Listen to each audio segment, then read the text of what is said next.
Assalamualaikum warahmatullahi wabarakatuh. Hai semuanya, sebelum itu Ibu ingin memperkenalkan diri terlebih dahulu. Nama Ibu yaitu Dwinta Saguci.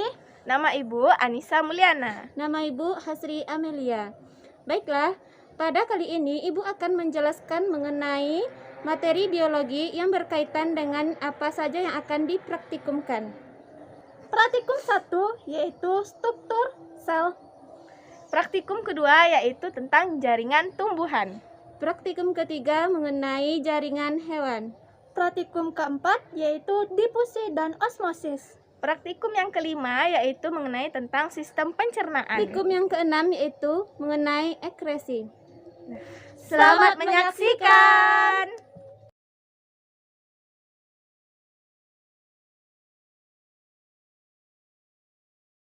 Tujuan praktikum difusi dan osmosis 1. Untuk mengetahui proses difusi pada air panas dan air dingin. 2. Untuk mengetahui proses osmosis pada air panas dan dingin.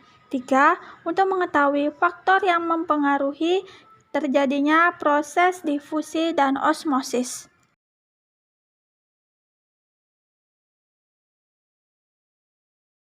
Adapun alat yang akan digunakan itu kaki 3, kasa, bunsen, korek api, stopwatch. Di sini kami menggunakan HP, ada silet dan beker gelas. Kemudian bahan yang akan digunakan yaitu kentang, mentimun, garam halus, kopi, dan es batu. Langkah kerja yang harus kita lakukan pada praktikum ini adalah 1. Untuk difusinya, yaitu memasukkan air ke dalam gelas beker dan isi sebanyak 100 ml. Kemudian panaskan dengan bunsen sampai mendidih hingga didapatkan air panasnya. Kedua, pecahkan es batu atau biarkan saja sampai es batunya itu menjadi cair dan itulah yang menjadi air dinginnya. Telah didapatkan dua air yang berbeda yaitu air panas dan air dingin dan kemudian diletakkan pada tempatnya masing-masing dengan diberikan label penanda. Masukkan kopi ke dalam air panas dan air dingin dan tidak perlu diaduk dan tunggu selama 30 menit. Selama menunggu 30 menit, jangan lupa untuk diamati apa saja yang terjadi pada kopi di air panas maupun di air dingin. Kemudian, catat apa saja perubahan yang terjadi pada kedua kopi tersebut. Untuk langkah kerja osmosis yaitu dengan menggunakan kentang dan mentimun yang dipotong secara horizontal. Kemudian sediakan kembali air panas dan air dingin. Masukkan air panas dan air dingin pada gelas beker dan kemudian diberi label. Kemudian masukkan potongan kentang dan mentimun. Sebelum memasukkan kentang dan mentimun ke dalam gelas yang berisi air panas dan air dingin, terlebih dahulu gambarlah diameter lingkaran dari kentang dan mentimun dengan menggunakan kertas HVS. Kemudian, masukkan dari irisan kentang dan timun tadi ke dalam air panas dan air dingin. Lakukan pengamatan selama 20 menit dan kemudian setelah 20 menit, mentimun dan kentang diangkat dan amatilah perubahan yang terjadi pada kentang dan mentimun.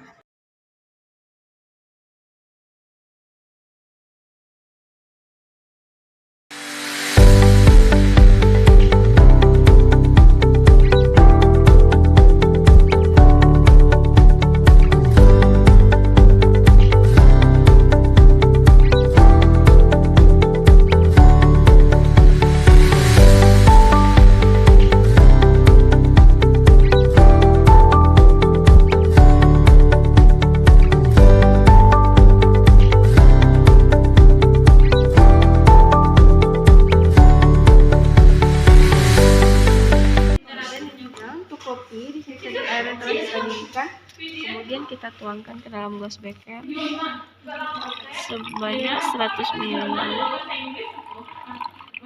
Nah, jadi setelah itu masukkan juga di sini air dingin sebanyak 100 ml juga.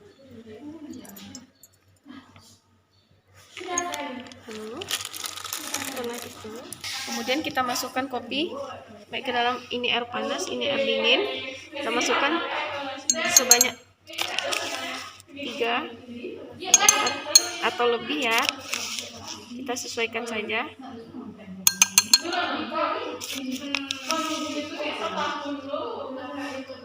Di sini kita pakai 5 sendok spatula saja. Lalu kemudian juga di air dingin juga begitu, kita isi 5 sendok.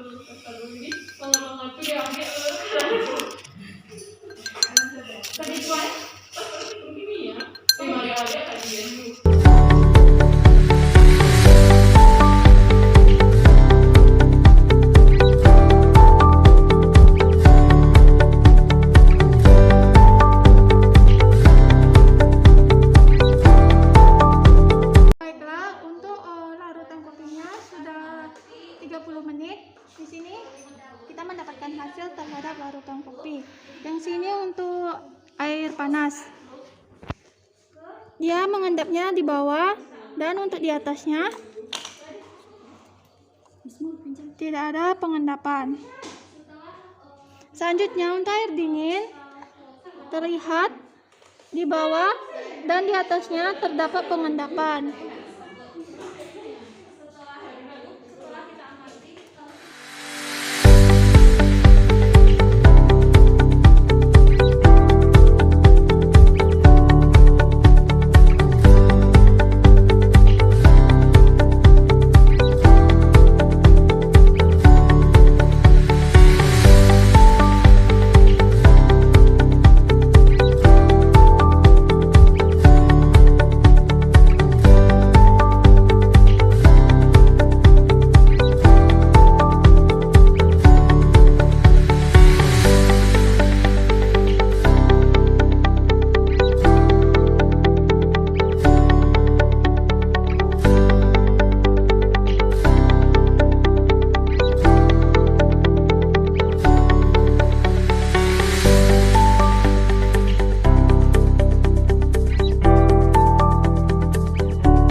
Selanjutnya, setelah tadi kita rendam selama 20 menit di dalam air dingin, kemudian kita keluarkan kentang dan timunnya. Pertama ini kita keluarkan dulu kentangnya. Kita lihat di mana di sini tekstur dari kentangnya ini masih sama dengan yang sebelumnya, itu masih kaku dan keras bentuknya. Nah, jadi setelah itu kita akan ukur nanti berapa diameter, apakah dia bertambah atau berkurang. Lalu kita ukur dengan cara kita mengukur di sini. Kita akan mengikuti bentuknya.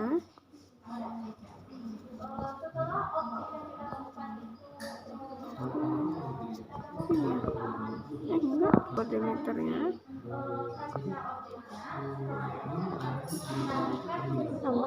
bertambah.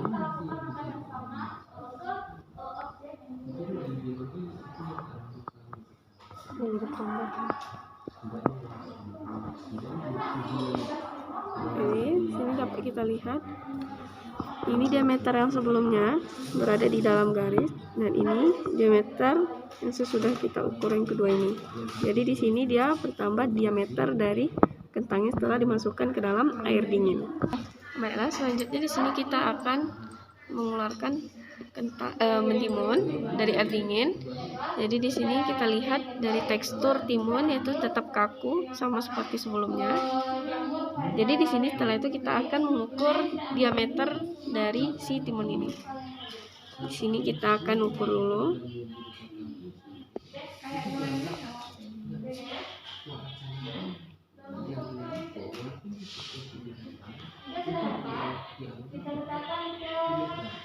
Karena setelah kita ukur diameternya, dapat kita lihat bahwa ini garisan di dalam ini merupakan diameter pertama yang telah kita ukur.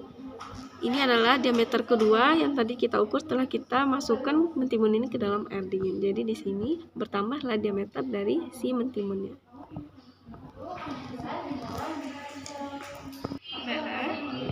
Jadi setelah kita panaskan air hingga mendidih, di sini kita menggunakan kain ataupun menggunakan dari sarung tangan untuk mengangkatnya.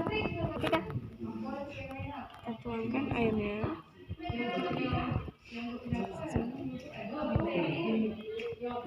Itu juga. Mas beker satu lagi. Kita masukkan air panas juga sekitar 100 ml. Ini sampai 100. Setelah itu kita masukkan garam halus ke dalam air mendidih tadi sebanyak 3 spatula ya. Dan juga ini sama.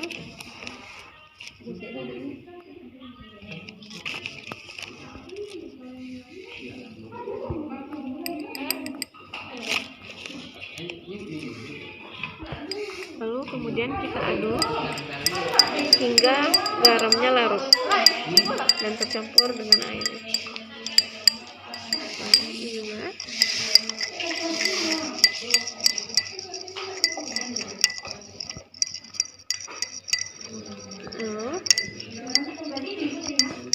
Jadi garam telah tercampur dengan air mendidih tadi.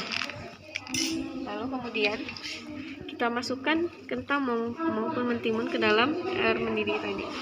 Kita masukkan. Itu juga dengan mentimun. Kita tunggu selama 20 menit. Setelah 20 menit, di sini kita akan mengeluarkan dari air panas. Pertama di sini kita mengeluarkan kentang. Di sini kita lihat ya, tekstur dari kentang ini dia lunak, elastis jadinya setelah dimasukkan ke dalam air panas. Jadi di sini setelah itu kita ukur diameternya ya.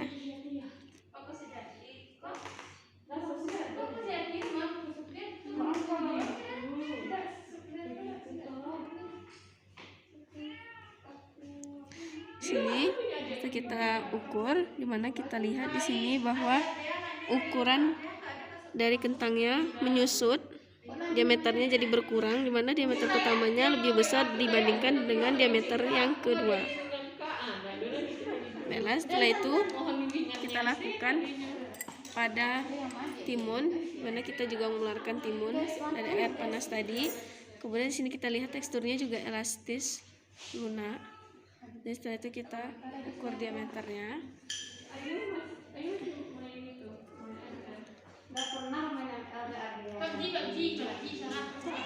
Ini kita ukur diameternya.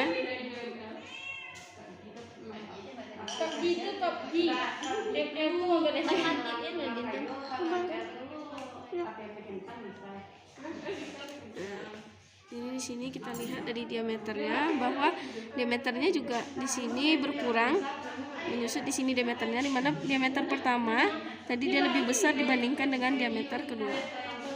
Ini dapat kita lihat.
Sekalian, demikianlah video yang dapat Ibu sampaikan.